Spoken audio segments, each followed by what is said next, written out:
세계적인 여름 휴양지 스위스와 독일의 접경 지역의 한 할아버지가 매일 오토바이를 타고 자가를 싣고 두나라를 오고 갔습니다. 세관원들이 유심히 살펴보니까 뭔가를 감추고 갔다 오는 것 같은데 도대체 뭘 밀수하는지를 알 수가 없어서 자료를 다 쏟아봤더니 그들이 예상했던 마약 뭉치나 금괴가 없고 그냥 돌멩이와 자갈이 쏟아지는 겁니다. 그러니까 심증은 있지만 물증이 없는 거예요. 뭔가를 두 나라를 스위스와 독일을 접경 지역을 오고 가면서 오토바이로 실어 나르는 것 같은데 아무리 살펴도 뭘 밀수하는지 알 수 없으니까 세관원이 나중에 궁금해서 이렇게 질문했다고 합니다. 할아버지, 솔직하게 얘기하면 눈 감아 줄 테니까 도대체 뭘 밀수하는 거예요? 그래 질문했더니 할아버지가 정말 약속 잘 지킬 거면 하시고 보면 몰라 오토바이를 밀수하는 거지. 자갈 실었던 자루는 그냥 위장인 거예요, 위장. 그래서 오토바이를 갖다가 팔고 또 국경을 다른 교통을 이동했다가 또 오토바이를 가지고 계속해서 밀수를 했다는 이야기입니다. 우리 인생은 강야와 같다고 표현합니다. 우리나라 1세대 성악가 중에 윤심덕이라는 소프라노 가수가 있어요. 경남 진주 출신인데 이 일본의 동경음악학원에 가서 유학했던, 당시로 보면 잘 살았죠. 그가 여러 이제 노래를 발표했는 것 중에서 그 당시로는 10만 장이 팔린 음반이 사해참이라고 합니다. 원래 이 곡은 세르비아의 작곡가 이바노비치라는 사람이 이 다뉴브 강의 잔물결이라는 원곡을 곡은 그대로 번안했는데 이게 이제 우리나라 가사로는 이제 사해참이라는 제목이 되었습니다. 원래 경쾌한 왈츠곡인데 가사를 어떻게 쓰느냐에 따라서 곡의 분위기가 달라집니다. 광막한 광야를 달리는 인생아 너의 가는 곳 그 어디이나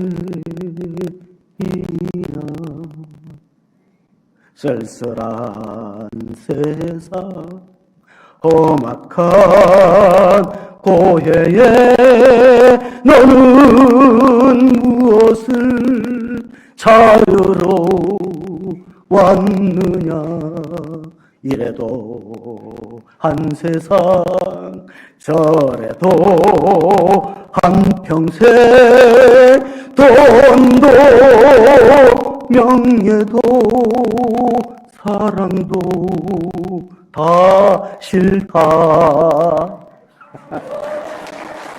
네. 노래는 잘 못 부르지만은 이 가사가 굉장히 비운의 여주인공입니다. 이 노래를 부르고 이루지 못할 사랑 때문에 현해탄에 몸을 던졌다. 그래서 이 가사에 보면요, 인생은 광야와 같다. 두 번째로는 인생은 고해다 그랬거든요. 그러니까 광야와 같은 표현은 성경적인 거고 인생은 고해다는 거 불교적인 표현입니다. 불교는 인생은 고생의 바다와 같다. 우리가 세계적인 정신과 의사 가운데 스카펙이 있어요. 스카펙이 아직도 가지 않은 길, 아무도 가지 않은 길에 이런 말을 썼어요. Life is difficult다. 사는 거는 어렵다, 힘들다. Life is difficult.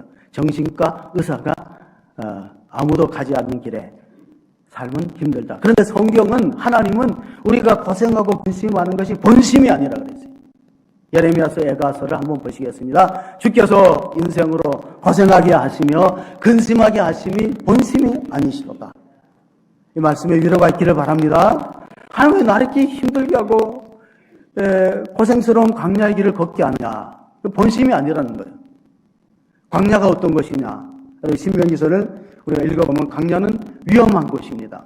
자, 여호와께서 그를 항무지에서 짐승이 부르짖는 광야에서 만나시고 호위하시며 보호하시며 자기의 눈동자같이 지키셨도다. 마치 독수리가 자기의 보금자리를 어지럽게 하며 자기의 새끼 위에 너풀거리며 그의 날개를 펴서 새끼를 받으며 그의 날개 위에 그것을 엎는 것 같이. 그러니까 광야라는 것은 사막을 말하는데요, 사막에도 무서운 짐승이 있어요. 불뱀이. 우리가 민수기를 읽어보면요, 이스라엘 민족이 하나님을 원망하고 지도자 모세에게 불평할 때 불뱀이 나서 물어 죽였는데 사막의 뱀들은 독성이 강합니다. 무서운 맹수들이 살고 있고 또 일교차가 심한 것이 사막 기후의 특징이에요. 낮에는 뜨거워요. 밤에는 또 추워 영하로 떨어집니다. 그래서 하나님의 불기둥과 구름 기둥으로 인도하셨다는 말씀이 기록되어 있습니다. 자, 독수리의 날개에 업어서 이스라엘 민족을 애굽에서 가나안 땅으로 옮겨갔듯이 하나님이 보호하셨다는 신명기 32장의 말씀은 독수리는 날짐승의 왕자인데 새끼를 칠 때에 절벽이나 벼랑 끝에 둥지를 트는 특징이 있습니다. 그래서 이제 지푸라기나 나뭇잎을 물어와서 둥지를 만들어요. 그러고 나서는 이제 먹을 것을 어미 독수리가 물어다가 새끼들을 입에 넣어주는데 어느 정도 성장하잖아요. 그럼 둥지 밖으로 쳐내는데 이 새끼들은 둥지 밖으로 나가기를 겁을 내면은 깃털을 다 입으로 뽑아버려요. 푹신푹신한 침대와 같은 깃털을 다 입으로 물어서 뽑으면은 까칠까칠한 그런 이제 바닥이 드러나니까 새끼 독수리도 어쩔 수 없이 가상자리로 몰립니다. 그럼 어미 독수리가 날개를 탁 쳐서 떨어뜨려요. 자, 새끼 독수리는 그냥 벼랑 끝으로 떨어져서 나 죽겠다 하고 그 비명을 지를 때 어미 독수리가 탁 날개로 받는데 실수하는 법이 없대요. 하나님은 절대 실수가 없으신 분이다. 그래서 이스라엘 민족을 그렇게 가나안 땅으로 인도하셨다. 마치 독수리가 날개로 업어서 그 새끼를 보호하듯이.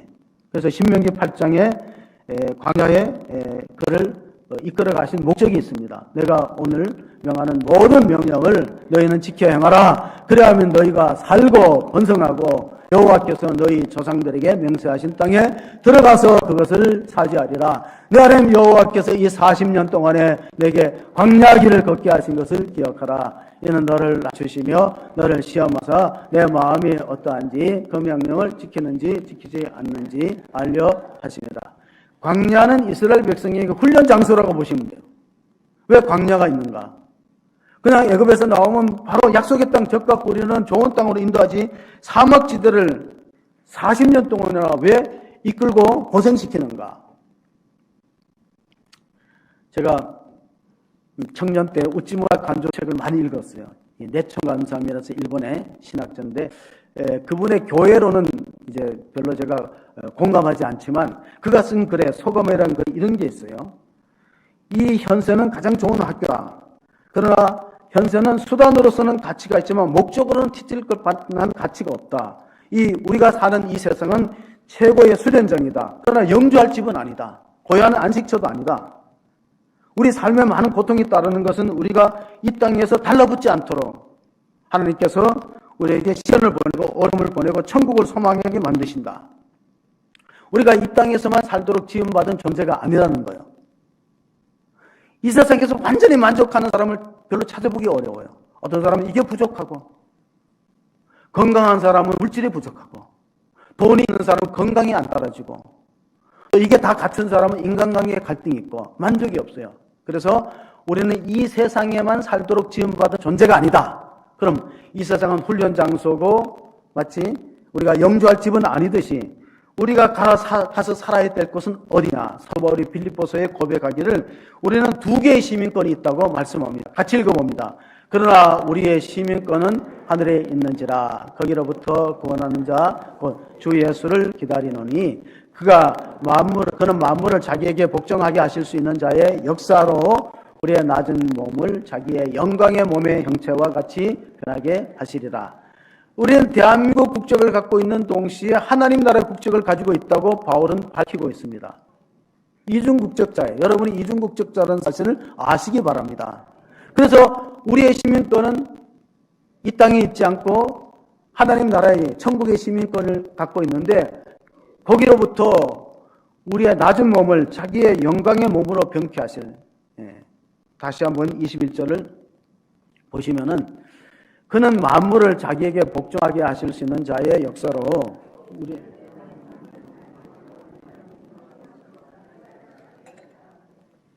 다시 말하면 우리가 이 몸으로 하나님 나라에 영원히 사는 게 아니라 변화된 몸으로 부활된 영화로운 몸으로 하나님 나라에 영원토록 살도록 지음받은 존재라는 사실입니다. 그래서 세계의 3대 종교가 다 광야에서 탄생했습니다. 보세요.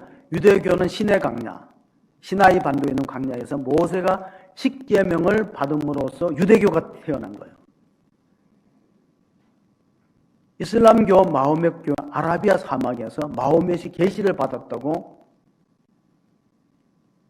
코란경을 만들고 이슬람교, 회교가 탄생했다면 기독교는 유대 광야였어요. 예수님이 광야에서 시험을 당하심으로 우리가 마태복음 4장에 보시면은 1절 2절에 읽습니다. 그때 예수께서 성령에 이끌려 마귀에게 시험을 받으러 광야로 가사 40일 감나서 금지가 된 후에 들으신지라. 그래서 위대한 사상은 사막에서 태어난다. 위대한 사상은요, 온실과 같은 좋은 학교에서 위대한 사상이 만들어지지 않아요. 거칠고 황량하고 아무것도 보이지 않고 위대한 사상은 사막에서 만들어지듯이 예수님이 40일 금식하신 후에 광야에서 마귀에게 시험을 받았는데 첫 번째 시험이 먹는 문제예요. 클린턴이 당선될 때 문제는 경제다 해서 많은 사람이 표를 줬어요. 먹는 문제가 가장 유혹의 대상이 되고 있어요.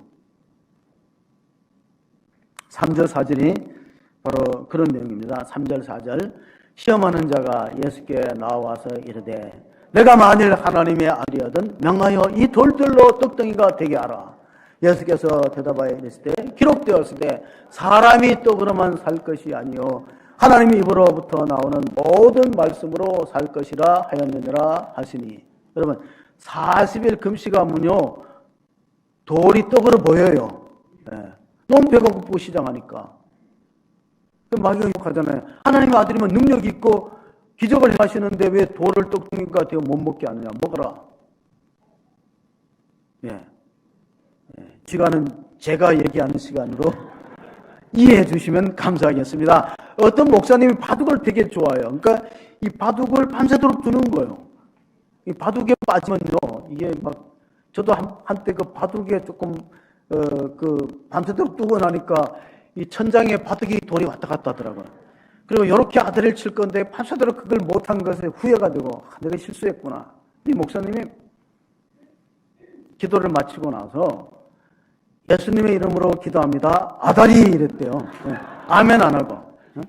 그러니까 돌이 떡떡이가 되게 닮고 유혹하잖아요. 그런데 예수님 뭘로 물리쳤나면요.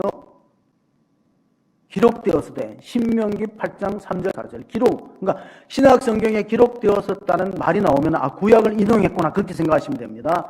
너를 낮추시며 너를 줄이게 하시며 너도 알지 못하며 내 조상들도 알지 못하던 만나를 내게 먹이신 것은 사람이 떡으로만 사는 것이 아니요 여호와 입에서 나오는 모든 말씀으로 사는 줄을 내게 알게 하려 하심이니라. 40년 동안에 내 의복이 헤어지지 아니하였고 내 발이 부러뜨지 아니하였느니라. 자, 마귀는 떡이 최고라고 유혹합니다. 그러나 성경은 떡은 필요는 하지만 우선순위가 아니다. 말씀이 우선순위다. 다르게 얘기합니다. 그래서 공산주의는 유물사관이 하나님은 없어요.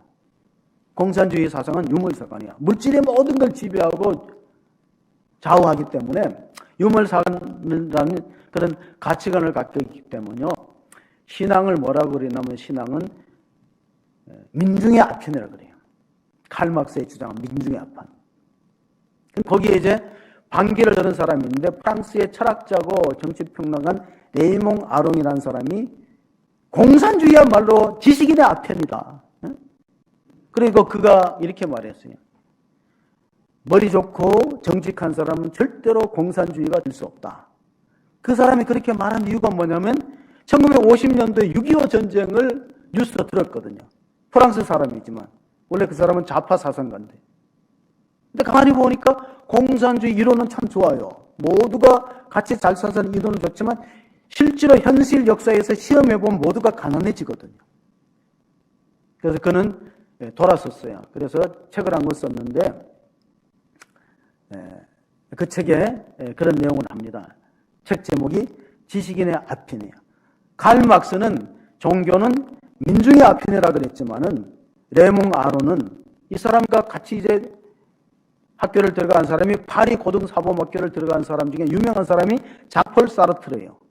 장폴 사르트르는 그대로 이제 급진주의 사상으로 남아있고 이 사람은 전향한 것이죠. 근데 누가 공부를 잘했느냐? 나중에 철학 교수 시험을 칠 때 레이몽 아롱이 수석으로 합격했어요.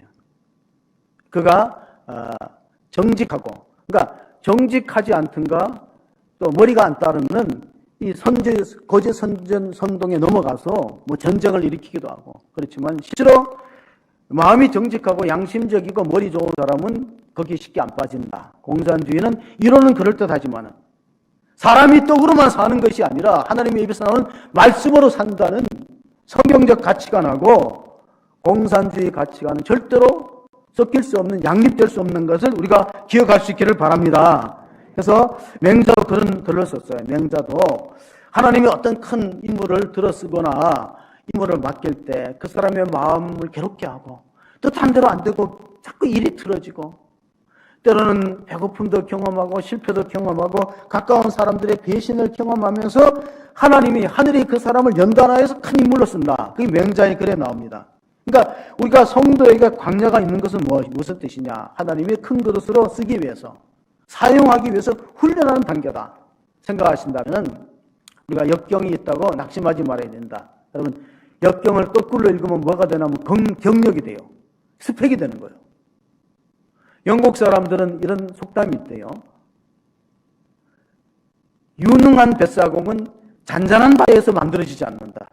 거친 파도와 싸우면서 어떤 태풍을 극복하면서 경험하면서 그렇게 이제 유능한 뱃사공이 마련되지 그냥 잔잔하고 평안한 바다에서 만들어지겠는가.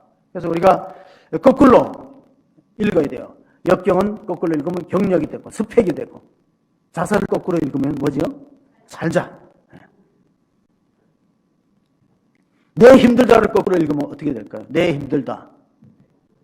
내 힘들다. 다들 힘내. 옆 사람한테 힘내십시오. 얘기해 보세요. 힘내십시오. 자, 내 힘들다를 거꾸로 읽으면 다들 힘내요. 성경에는 역설적인 진리가 많이 있어요. 그 역설적인 진리가 뭐냐면 버리면 얻게 되고 죽으면 살게 되고, 그게 역설적인, 낮아지면 높아지고 역설적이잖아요. 그 역설적인 곳에 진리가 숨겨 있다. 광야는 역설적인 장소예요. 광야는 참 고생스럽고 힘들지만 거기에 하나님의 은혜가 가장 많이 깃든 곳이다.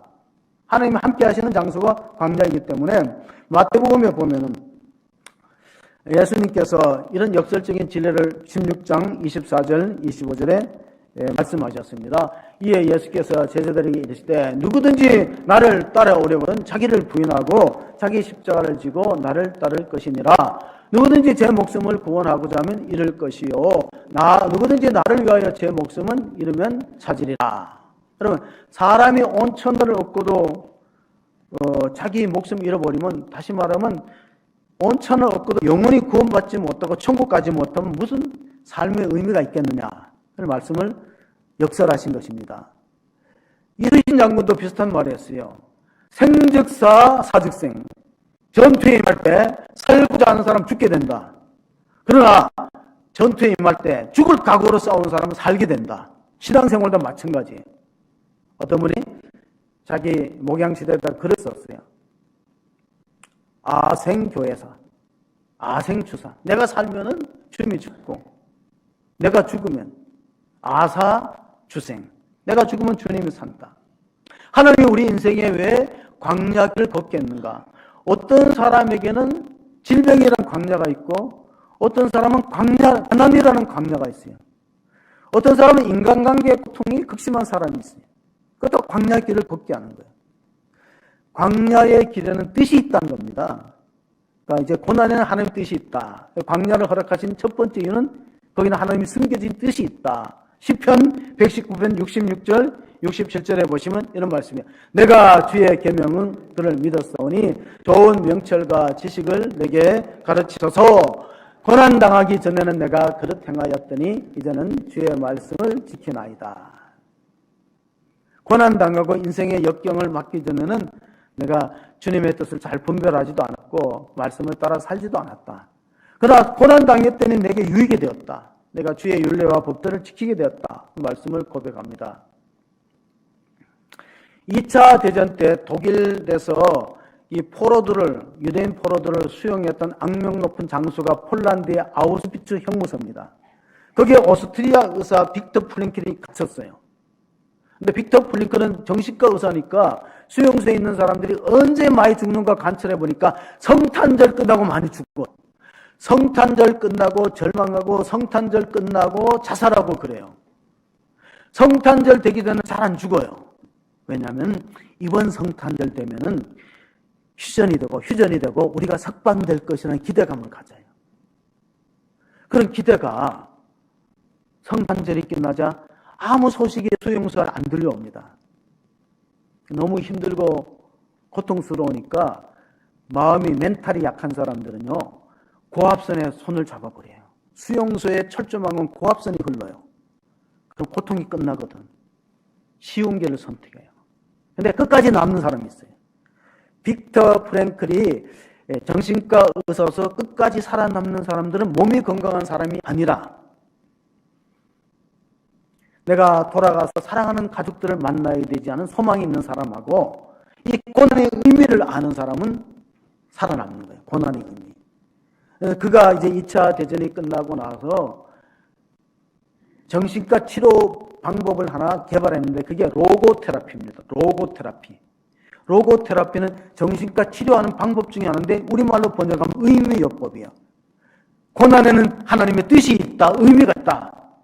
그러니까 결코 헛된 세월이 아니다. 그런 걸 강조하는 거죠. 오늘 5절 6절에 마지막에 읽었던 말씀을 한번 같이 보시면요.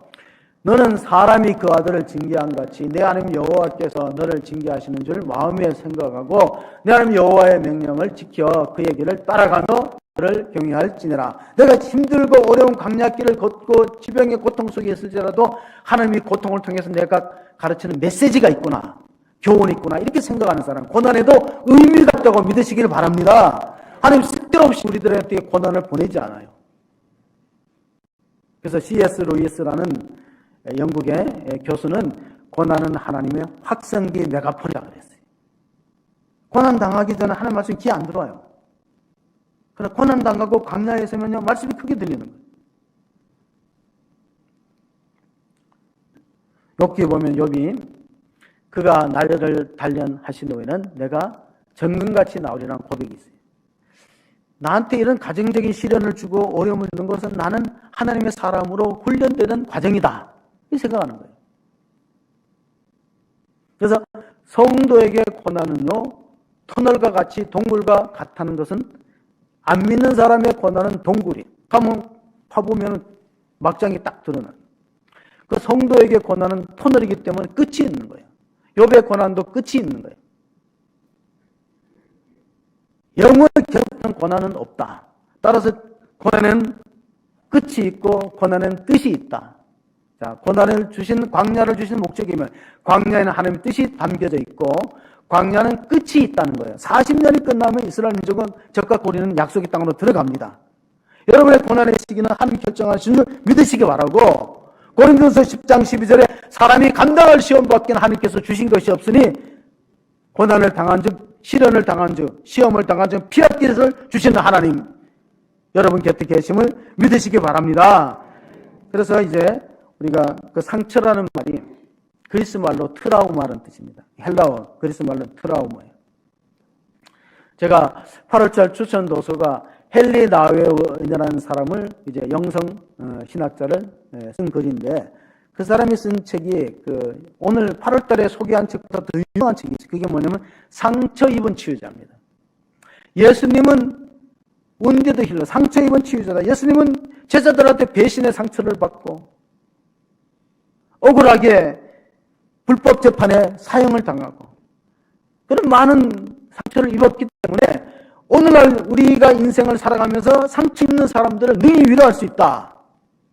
상처를 경험하고 아픔을 겪고 고통당해왔기 때문에 고통당하는 사람을 위로하고 경험할 수 있다는 말씀을 그 책에 해주고 있습니다. 사도 베드로도 베드로전서 2장 20절 21절에 자, 대가 있어 매를 맞고 참으면 무슨 칭찬이 있으리요. 그러나 선을 행함으로 고난을 참으면 이는 하나님 앞에 아름다우니라.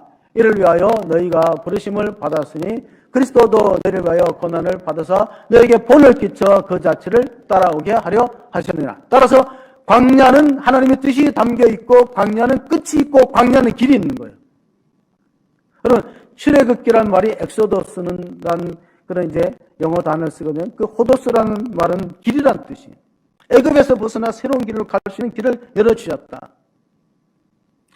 주님께서 십자가에 죽으심으로 휘장이 찢어져서 이 지성소 안에 들어갔듯이 히브리서 10장에 보면은 우리에게 새로운 살 길을 열어주셨다. 광야의 끝에는 하나님이 약속한 젖과 꿀이 흐르는 그런 축복의 땅이 예비되어 있는데 그 과정을 잘 못 견뎌요. 그래서 이스라엘 민족이 불평하고 원망하다가 광야에서 죽는 경우가 너무나 많이 있습니다. 사람마다 광야의 시기는 하나님이 결정하시는데 다윗 같은 경우는요, 사무엘상 19장부터 광야가 시작됐어요. 왜? 전쟁에서 골리앗을 물리치고 돌아오니까 여인들이 속어치고 북치며 환영하는데 이런 노래를 불렀어요. 사울이 죽인 자는 천천히요, 다윗이 죽인 자는 만만이다. 그러니까 사울이 시기심 때문에 다윗을 죽이려고 명령합니다. 군사를 풀어갖고 다윗을 죽이라. 사무엘상 19장부터 고난에 찬 광야의 시대가 열리는 거예요. 그런데 하나님이 그 광야를 통해서 사도 바울을 왕이 될 수 있는 자질을 훈련하는 거예요. 원수를 사랑하는 방법, 자기를 낮추는 겸손한 거, 자아가 깨지는 아픔과 고통, 그거 어디서 경험해요?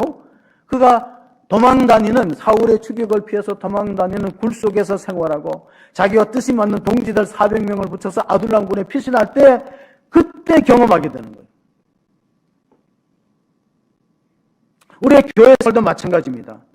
왜냐하면 스데반 집사가 최초의 순교자가 되어서 돌에 맞아 순교할 때 마지막 설교가 사도행전 7장이 기록되어 있는데 거기 보면 우리의 광야는 교회 생활이라고 그랬어요. 교회 생활. 광야 40년. 사도행전 7장 37절 38절의 말씀입니다. 이스라엘 자손에 대하여 하나님이 너의 형제 가운데 나와 같은 선자를 세우리라 하던 자가 곧 이 모세라. 시내산에서 말하던 그 천사와 우리 조상들과 함께 광야 교회에 있었고 또 살아있는 말씀을 받아 우리에게 주던 자가 이 사람이라. 이스라엘 백성들에게 40년은 광야 시대입니다. 성도들에게 40년은 교회 생활이에요.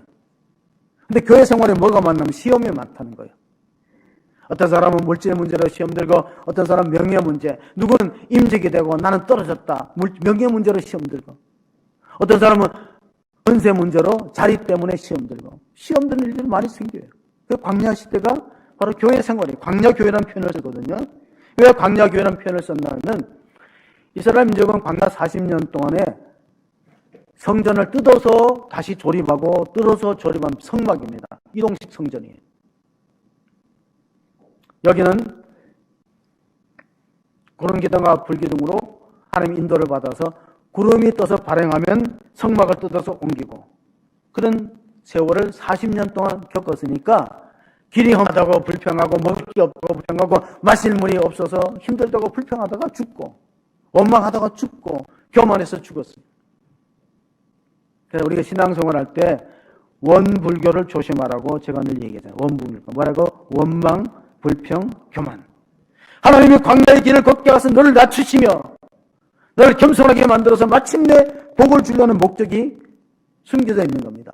다윗의 시편에 57편에 보면 새벽을 지으면서 기도하는 내용이 있습니다. 하나님이여 내 마음이 확정되었고 내 마음이 확정되었으니 내가 노래하고 내가 찬송하리다. 내 영광을 깰지어다. 비파야 수금아 깰지어다. 내가 새벽을 깨우리로다. 다윗은 새벽의 영성을 갖고 있는 믿음의 사람인데 왜 새벽에 깨어 기도했냐면 불안해서 그래요. 언제 사울의 군대가 자기를 찾아와서 창으로 찌를지 모르니까 잠이 오겠어요? 하나님을 의지하지. 그게 광야입니다. 제가 금요일 날 우리 찬양팀들이 그 찬양 인도할 때 참 은혜 받은 곡이 있어서 잠깐 제가 찬송의 은사가 없기 때문에 가사 한번 소개하면 광야를 지나며 장진수 이분이 이제 원래 이제 성악을 전공한 분이에요. 장진수가. 그분이 좀 원래는 이제 복음성가를 한 게 아니고 클래식을 하신 분이 이제 하나님 뜻 가운데로 이 곡을 만들었어요. 왜 나를 나를 깊은 어둠 속에서 홀로 두시는지, 어두운 밤은 왜 그리 깊었는지, 나를 고독하게, 나를 낮아지게, 세상 어디에도 기댈 곳이 없게 하셨네. 광야에 서 있네. 주님만이 내 도움 되시네. 주님만 내 빛이 되시는, 주님만 내 친구 되시는 광야. 주님 손 놓고는 단 하루도 살 수 없는 곳, 그것이 광야다. 광야에 서면 사람들이 거룩해지고 볼 게 없거든요. 하나님 외에는 볼 게 없어요. 의지할 데도 없고, 내 성령의 내용을 다시 태어나게 하고 내 자아가 산성이 끼워지는 것이 광야다. 그래서 다윗은 광야를 경험했기 때문에 훌륭한 왕이 되는 거예요. 사울 왕은 광야가 없기 때문에 실패하는 왕이 되는 거예요. 어떻게 보면 대통령도 대번에 되는 게 위험하긴 해요. 실패를 맛보고 경험하고 광야를 거쳐서. 어떤 분이 이런 말을 남겼어요. 내 삶에 고통이 없다면 나는 노래하는 사람이 되겠다. 그러나 내 삶에 고통이 없다면 노래가 만들어지지 않는다. 시편의 내용은 다 고통의 터널을 지내고 고생한 사람들의 그 기도의 제목과 기도의 내용과 하나님을 향한 단원이 시편을 이루고 있어요. 제가 오래전에 봤던 영화 가운데 기억나는 영화가 서편제입니다. 이 판소리 하는 사람들은 서편제는 동편제가 있고 서편제가 있는데 서편제는 한의 소리를 내야 돼요. 그럼 명창이 되는 거예요. 근데 한의 소리를 내려면 고통을 경험해야 돼. 그래서 아버지가 자기 딸을 명창을 만들기 위해서 약을 먹여요. 그 한약 같은 걸 먹이는데 그 약을 먹으면 뭐가 멀어져요? 눈이 멀어져요. 아버지가 자기 딸을 명창을 만들기 위해서 극약 처방을 그 먹으니까 원래 판소리 하는 사람들은요 폭포에서 소리 지릅니다. 예. 소리 어디만큼 질러야 되는가? 저를 보세요. 소리를 어디만큼 질러하면 목에 피가 나오도록 소리 질러야 득음이라는 득음. 음을 얻는다. 예.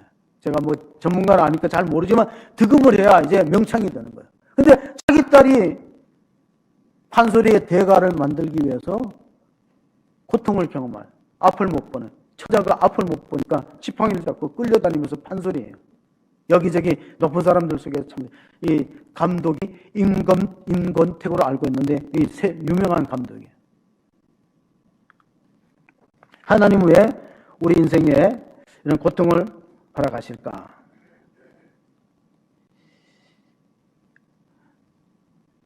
대학생 언니하고 고등학생 동생이요. 그 여름방학 배낭여행을 갔어요. 지금 우리 청년들도 이제 위험한 지역으로 가는데 기도가 필요합니다. 이 자매가 어디를 갔냐면요. 아마존강을 배낭여행 가다가 길을 잃어갖고 그 토인들 같은 사람들 잡혔어요. 이 식인종이에요. 아마존에 식인종이 있거든요. 식인종 잡혀갖고 큰일 났어. 이 식인종들이 그 처자 둘을 잡아가지고 이 커다란 마당에다 커다란 이제 국솥을 걸어놓고 밑에 불을 떼는 거예요. 그 사람 매어놓고 이 산채로 익히게 됐어. 그래서 사람이 이제 처음에 이제 국에 담글 때는 물이 미지근하니까 견딜만 하지. 이게 계속 불을 떼면 얼마나 뜨거워지겠어. 근데 고등학교 동생이 희지지고 웃는 거야. 그 언니가 정체로 이제 우리가 이게 현실이다. 이거 꿈이 아니고 현실이다. 이거 죽겠어. 근데 웃음이 나오냐 그러니까 언니 나 국에다 시했어. 그러니까 언니도 어이가 없어 웃었는데 이 식인종들이 가만 보니까 이 처자들이 보통 사람이 아니야. 이 위급한 상황에 웃거든. 야 이거는 여신이다 풀어줬대요. 그래서 여러분 웃는 게 그만큼 중요하다는 거예요. 웃는 게. 인상을 펴면 인생이 펴진다. 옆 사람한테 얘기해 주세요. 인상을 펴면 인생이 펴지는 거예요. 인상을 쫙 쓰면 인생이 자꾸 쭈그리든 인상을 쭈그리면. 펴지지 않으면 죽는 게 두 가지가 있는데 낙하산하고 얼굴이에요. 뭐가? 펴지지 않으면 죽는 게 뭐라고? 낙하산하고 얼굴이에요. 그래서 위르겐 모르만트는 얼마 전에 세상 떠났죠. 독일의 유명한 신학자 가운데 희망의 신학을 외쳤던 위르겐 모르트면은 웃음은 영혼의 해방이고 구원받은 자들의 기쁨의 표현이라고 그랬어요. 그러면 독일의 니체가 20세기 초에 폭탄섬에 신은 죽었다. 왜 그랬냐면은 자기 아버지가 목사거든. 자기 아버지가 루터교회 목사인데 교인들을 보니까 얼굴에 기쁨이 없어요. 웃음이란 구원받은 자들의 그 영혼이 해방받은 자들의 기쁨의 표현인데 성도들이 안 웃는 거예요. 그러니까 이 니체가 목사의 아들임에도 불구하고 신은 죽었다는 선언하잖아요. 그래서 아브라함이 자기 아들의 이름을 뭐라고 지었다고요? 이삭이라 지었더니 이삭은 웃음이라, 웃음. 동의복음에 보면은 최고의 보약이 웃음이다 그랬어요. 그럼 우리가 왜 웃지 않는 시대가 되었는가? 신명기에서 8장 15절 16절은 우리가 망각하기 때문에 그래요. 하나님의 받은 것에 대한 감사를 잃어버리고 망각했기 때문에, 은혜를 망각했기 때문에 사람들의 얼굴에 미소가 사라질 거예요. 너를 인도하여 그 강대하고 유망 광야고 불변과 정갈이 있고 물이 없는 간주한 땅을 지나게 하셨으며, 또 너를 위하여 단단한 반석에서 물을 내셨으며 내 자성도 알지 못하던 만나를 광야에서 내게 먹이셨나니 이는 다 너를 낮추시며 너를 시험하사 마침내 내게 복을 주려 하심이니라. 우리는 반만년 역사에 마침내 우리가 복받은 민족이 됐다. 세계가 그렇게 우리들을 높이는데 정작 우리들이 감사가 없어요. 정작 우리들이. 왜 그렇게 되는가? 우리가 은혜에 대한 건망증과 망각 때문에 그렇다는 겁니다. 한 2주 전에 미국의 복음주의 설교 가운데 유명한 존 메가더 목사가 소천했다는 기사가 나왔어요. 이 복음주의 설교자인데 이분은 제자 훈련, 성경을 가르치고 제자 훈련을 했는데 5명의 그 자기 제자들을 혼신의 힘으로 길러고 어느 날 자기가 그 교회로부터요, 그 제자 훈련 받았던 다섯 사람하고 중직자들이 사임을 요구했어요. 그때 심정이 이런 심정이 돼. 시저가 죽을 때 브루터스 너마저도, 시저가 죽었을 때가 기원전 44년 3월 15일입니다. 자기가 가장 믿었던, 신뢰했던 자기 부하로부터 칼에 저격당했어요. 그 이유가 뭐냐면 그 브루터스가 이렇게 말했어요. 나는 시저보다 로마를 더 사랑한다. 그러니까 죽여도 나는 정당화시켰어요. 이처럼 이 존 메가더 목사는 자기가 헌신의 힘을 길러서 제자 훈련하고 중직자로부터 사임을 요구받았어요. 그런데 정말 간두고 싶었는데 왜 간두지 못했냐면은 갈 데가 없었대요. 갈 데가. 그래서 나중에 이렇게 말했어요. 갈 데 없는 은혜가 오늘의 나를 만들었다. 갈 데가 없는 은혜. 그것이 오늘의 나를 만들었다. 갈 곳 없는 은혜가. 그래서 사도 바울도 보면 고린도 교회로부터 사도권의 시비가 있었어요. 사도 바울은 예수님의 직계 제자가 아니고 3년 동안 예수님의 가르침을 받지 않았는데 어떻게 사도라고 존경받을 수 있겠느냐. 그래도 바울이 자기는 육체에 가시가 있다. 자기 목회에도 가시가 있고 육체에도 가시가 있다는 고백을 고린도후서 12장 7절에서 했습니다. 한번 보시면 여러 계시를 받은 것이 지극히 크므로 너무 자만하지 않게 하시려고 내 육체에 가시고 사단의 사자를 주셨으니 이는 나를 쳐서 너무 자만하게 않게 하려 했습니다. 이것이 내게서 떠나가게 하기 위하여 내가 3번 주께 간구하였더니 나에게 이르시기를 내 은혜가 내게 족하도다. 이는 내 능력이 약한 데서 온전하여 짐이라 하신지라. 그러므로 도리어 크게 기뻐함으로 나의 여러 약한 것에 대하여 자랑하리니 이는 그리스도의 능력이 내게 머물게 하려 함이라. 이제 사도 바울은 남의 병은 잘 고쳤어요. 안수하면 병이 나았고 심지어는 사도 바울의 몸에 있는 손수건을 환자에 얹으면 치유되었어요. 그런데 정작 자기 병은 못 고쳤어요. 육체의 가시를 제거해달고 3번 기도했더니 하나님께서 이렇게 응답이 왔어요. 내 은혜가 내게 족하도다. 너가 만약 그것마저 없고 건강하면 자만심에 사로잡혀서 넘어질 수도 있다. 광야를 주신 이유가 바로 그렇습니다. 하나님 왜 우리 인생에 광야 허락했을까? 만약에 그것마저 없었다면 우리가 얼마나 교만해졌을까? 얼마나 우리가 기고만장했고 내가 이 잘 살고 내가 성공한 건 다 내 노력이고 내 힘이다. 이렇게 할 수 있습니다. 그런 위험성이 있기 때문에 최근에 이제 우리 기독교 신문에 보면요. 신대원생들 절반이 다른 진로로 고민하고 있다. 목회 길에 들어선 것에 후회가 70% 있다. 이거 엄청난 보도입니다. 전에는 이런 적이 없었어요. 제가 직장 생활하다가 이제 그 신학을 하게 됐거든요. 근데 이제 제 아내가 이런 얘기 하더라고. 제가 회사 다닐 때 이런 말 했대요. 회사 갔다 와서 힘들다 그러고 간두고 싶다 그러고 그런 말 할 때 굉장히 불안하더래요. 가정의 경제를 책임진 가정이 직장 갔다 와서 자꾸 힘들어 못하겠다고 정말 그만둬야 되겠다고 좀 속된 말로 때려치워야 되겠다 이런 말을 하니까 굉장히 불안했대. 근데 신기한 게 내가 신학교 가고 목회하는 동안 거의 한 30년 가까이 한 번도 그런 말을 못 들어봤대. 그게 신기하대요. 그러니까 우리 집사람이 저한테 그 신기하다. 회사 다닐 때 툭하면 힘들다, 못한다. 그런데 목회하면서도 힘든 일이 왜 없겠어요? 근데 한 번도 그런 말을 안 했대. 자기한테. 그래서 이제 그것만 다행인데, 신명기서를 읽어보면요. 우리가 끝으로 신명기서를 읽어보면 11장 11절 12절에 이런 말씀이에요. 너희가 건너가서 차지할 땅은 산과 골짜기가 있어서 하늘에서 내리는 비를 흡수하는 땅이요. 내 하나님 여호와께서 내게 돌봐주시는 땅이라. 연초부터 연말까지 내 하나님 여호와의 눈이 항상 그에 있느냐. 자, 신명기 기자 모세가 뭐 썼다고 하는데, 모세가 애굽 땅 나일강하고 가나안 땅을 비교하는 거예요. 나일강은 항상 그 강물이 넘쳐서 삼각구조가 형성, 농사가 잘 돼요. 그러니까 나일강에 있는 사람은 하늘을 의지하지 않고도 살아가는 거예요. 신앙이 없어도 되는 거예요. 왜냐하면 자연 조건이 좋으니까.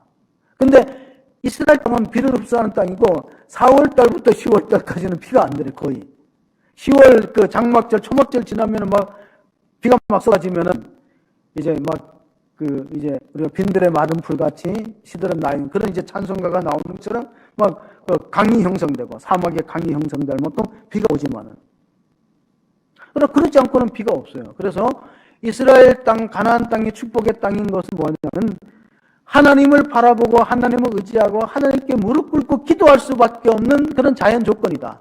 하나님 비를 안 주시면 결절할 게 없는 거예요.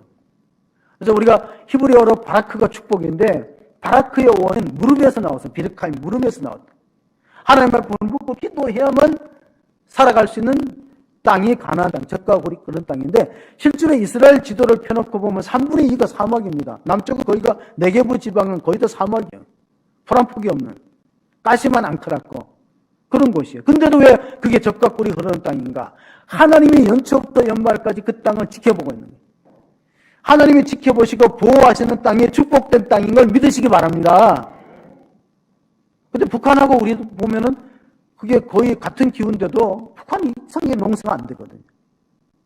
이게 저주받은 땅이라는 말이 거기서 생기는 것인데, 사막에서 기도하는 사람들이 있었으면 처음에 이집트에서 성 안토닉은 45년간 혼자 기도해요. 그러니까 이런 독고형 기도하는 것을 라우라라고 불러요. 라우라. 그런데 대부분의 경우는 공동체로 기도합니다. 공동체로 기도해서 이 사람들은 기도함으로 세상에 변화를 가져오는 수도원에서 영성을 갖고 있는데, 수도원 영성이 뭡니까? 리차드 포스트라는 영성가가 하나님이 찾고 있는 사람은 재능이 있는 사람이 아니고 깊이가 있는 사람이다. 깊이가 있는 사람, 영성의 깊이가 있는 사람을 찾고 있다는 거예요. 어떤 사람이 영성의 깊이가 있는가? 감사가 충만한 사람이 영성이 깊은 것을 믿으시기 바랍니다. 불평하는 사람이 영성이 깊은 게 아니에요. 어떤 환경과 어려움 속에 있어도 인내하고, 그래서 영성의 최고 절정이 뭐냐면 절제하는 거예요. 절제. 성령의 9가지 열매 중에 마지막 열매가 뭐라고요? 절제예요. 절제. 참을 수 있는 인내심, 말의 절제, 분노를 절제할 수 있는, 화를 절제할 수 있는 것, 그것이 최고의 인격의 수준이다. 이스라엘 민족이 참을성이 없어서 3일 만에 불평이 터져나옵니다. 홍해를 건넌지, 기적적으로 홍해를 건넌지 3일 만에 불평이 터져나와서 수르광야에 이를 때 물이 없다고 불평할 때 모세에게 하나님 지시했어요. 그게 출애굽기에 끝으로 읽은 말씀입니다. 15장 26절 27절입니다. 이르시되 너희가 너희 하나님 나 여호와의 말을 들어 순종하고 내가 보기에 의를 행하며 내 계명의 길을 기울이며 내 모든 규례를 지키면 내가 애굽 사람에게 내린 모든 질병 중 하나도 너희에게 내리지 아니하리니 나는 너희를 치료하는 여호와이니라. 그들이 엘림에 이르니 거기에 물샘 12가 종려나무 이런 그루가 있는지라. 거기서 그들이 그물 곁에 장막을 치다. 자, 수르 광야에 왔을 때가 홍해를 건너서 기적을 경험한 지가 3일밖에 안 됐는데 그걸 못 견디고 불평합니다. 그런데 하나님이 조금만 가면 엘림에 물샘 12가 종려나무 70그루예요. 물샘 12는 12지파가 싸우지 말고 먹으라는 뜻이고 물을 충분히 공급하라는 뜻이고, 종려나무 이런 것은 70인 장로 그룹을 통해서 그 목장들이 시기하는, 하나님이 다 준비해 주셨어요. 우리가 광야를 지날 때 불평하지 않고 감사한 마음으로 기도한다면은 우리는 나중에 이런 찬송을 부를 수 있을 겁니다. 하나님 나라에 갔을 때 존 피터스라는 이 시대의 탁월한 복음서가 작곡가가 내 인생 여정 끝내요. 강 건너 언덕 이를 때 하늘을 향해 말하리. 예수 인도하셨네.